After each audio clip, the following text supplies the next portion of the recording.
Nothing will wake you up faster than wake turbulence.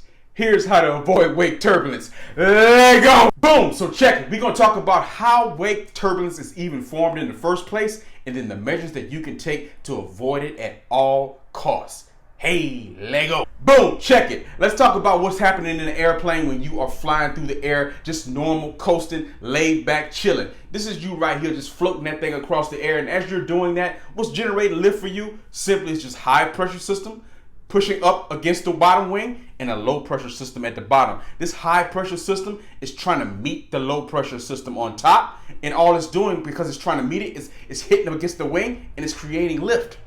That's all it's doing, and that's what's keeping you going in the air.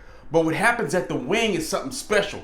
Since it's the wingtip, it's not just going straight up, it's kind of looping around to try to make itself to the top. And by it looping around like that in a circular kind of motion, it creates that wingtip vortices. And that is what causes all the wake turbulence that you see. Because instead of it just going straight up and creating the lift of the plane, it's creating this circular kind of motion that trails behind the aircraft. Now, if you're chilling in one of these little small babies, right, like this big chilling, leaning that thing to the side, lean back, hey, lean back. That little wingtip vortices, not a big deal. But when you float behind something heavy and slow and big, it's a very big deal. And you do not want to get caught in anyone's wake turbulence. Remember this one thing about wingtip vortices. Any wing that's producing lift is also producing wingtip vortices. But it's the most dangerous for you, particularly riding behind an aircraft that's heavy, slow, and clean. Like something that's coming in for landing or something that's getting ready to take off. That can be very problematic for you, particularly if you land right in the flight path or right in the middle of the flight path of that aircraft and get caught up in their wake turbulence. And that's why you want to avoid this at all costs. Have that sense of awareness and avoid wake turbulence at all costs. Getting caught in wake turbulence can not only cause, of course, structural damage to your own plane, but just think about this. You're already low to the ground because maybe you're coming in for landing or maybe you're taking off. So you're already at a low altitude to begin with. If you have any sort of significant uncontrollable roll, that's less time for you to recover because you're so close to the ground. That's why wake turbulence can be very dangerous, and you almost must stay aware of not getting caught into anyone's wake. Ultimately, what makes wake turbulence so dangerous is the fact that you cannot see it. So that's where situational awareness comes into play.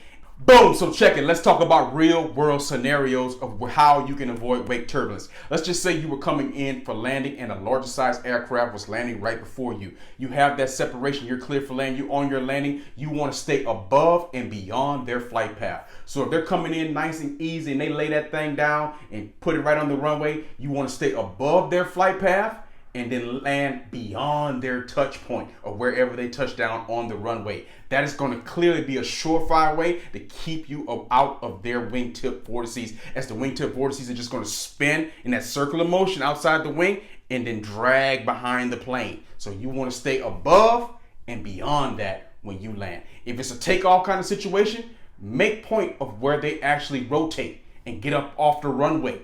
And you want to make sure that you rotate before that. That should be easier for you to do if you're in a smaller aircraft. Because think about it. If they're in a larger size aircraft, that means that they're going to take up a significant portion of the runway just on takeoff. So they're going to take up a large portion of the runway and then they're going to be going out nice and easy. You don't need all that runway to take off on your smaller aircraft. So you can simply rotate long before they did and get up in the air and stay beyond and above their flight path. Never get in the middle of their flight path because that's where the wingtip vortices is happening, and it can cause significant problems, especially if you're in a smaller aircraft, more than likely the type of aircraft that you will be training in. A very key point that you want to take in consideration about wingtip vortices is that they move with the wind.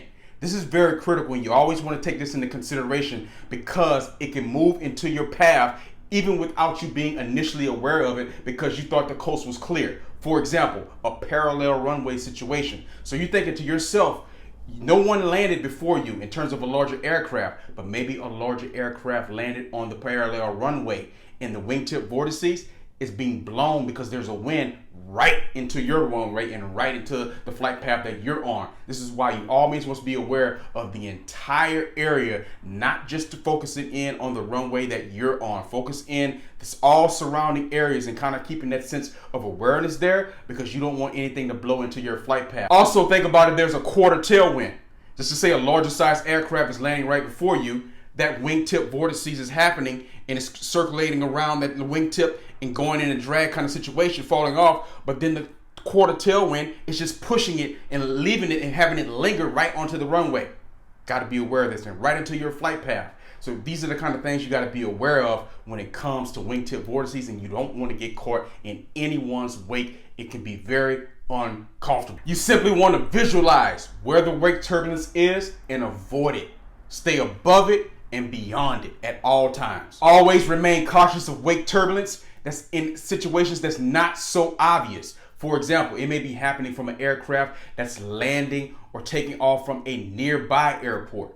So you got your eyes focused on what's happening at your airport, but maybe above you, close by, there's something happening at a nearby airport, and that aircraft in close proximity to you can cause wake turbulence as well. It can cause wake turbulence while you're in a traffic pattern or whatever you're doing. So always be aware and keep your eyes and ears open for everything. Again, you can't see this. You just have to have that situational awareness to try and avoid it and be aware of the situation and circumstance so you can stay above and beyond it at all times. Boom! And finally, a nice bonus tip to think about when it comes to wake turbulence.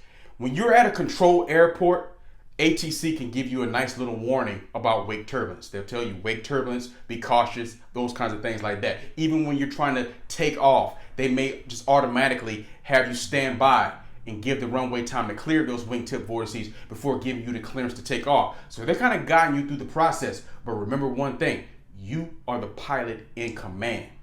So make sure that you're picking up on these things and you have the situational awareness to pick up on them as well. Because just say, for instance, if you're at an uncontrolled airport, no one's going to be there to create the separation between you and the larger aircraft. You're going to have to be aware of this to create the separation yourself. You're going to be aware of this to know that someone's landing before you and that they're creating this. So don't wait until you get into an uncontrolled environment to kind of have your antennas up and be thinking about these kinds of things. Always be thinking about these things, whether it's uncontrolled, control, and not just relying on ATC to notify you or tell you when there's any kind of wake turbulence situation. This is one of the main keys that you want to know. You just want to make it natural to where you always think about it regardless of the situation. And if ATC just happens to tell you, that's just a bonus because you were already aware of it and you were already on top of it. This is how you avoid wake turbulence at all costs. I am Donovan Batiste. Don't forget to like, comment, share this video, subscribe to this channel for more free information about everything that you need to know for free for you to become a pilot. In addition to if you're already a pilot, to stay current and help us stay on top of our game. I am Donovan Batiste. Hey, this is Leadership Mindset. Boom! Lego!